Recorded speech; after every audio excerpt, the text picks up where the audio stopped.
Hi guys, welcome to my channel. ఈ రోజు మనం గ్యాస్ట్రిక్ అల్సర్ని ఎందుకు నిర్లక్ష్యం చేయొద్దు, దీనివల్ల మనకి ఏమైనా ఆరోగ్య సమస్యలు ఎక్కువ అవుతాయా, దాని గురించి మనం తెలుసుకుందాం. వన్ స్మాల్ రిమైండర్, ఏ పాయింట్ లేని ఇన్ఫర్మేషన్ మీకు వాల్యుబుల్గా అనిపిస్తే నా ఛానల్ తప్పకుండా సబ్స్క్రైబ్ చేసుకోండి, అలానే లైక్ చేయండి. అప్పుడు ఎక్కువ మందికి ఇన్ఫర్మేషన్ రీచ్ అవుతుంది. మీ ఫ్రెండ్స్ అండ్ ఫ్యామిలీ షేర్ చేయండి, వాళ్ళు హెల్దీ ఇన్ఫర్మేషన్ తెలుసుకుంటారు. ఇంకా లేట్ ఎందుకు మన టాపిక్లో వెళ్ళిపోదాం.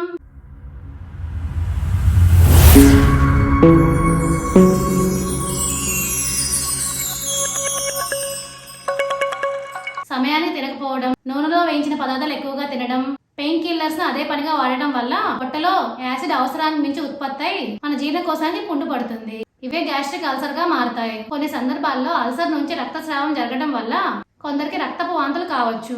కొన్ని రకాల అల్సర్ క్యాన్సర్ గా మారే ప్రమాదం కూడా ఉంది.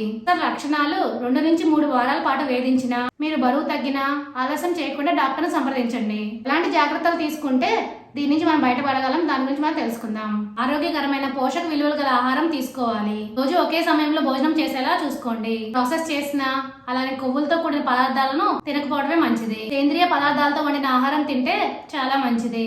మద్యపానం, ధూమపానానికి దూరంగా ఉండాలి. బయట ఫాస్ట్ ఫుడ్ తినడం మాని ఇంటి భోజనానికి అధిక ప్రాధాన్యం ఇవ్వాలి.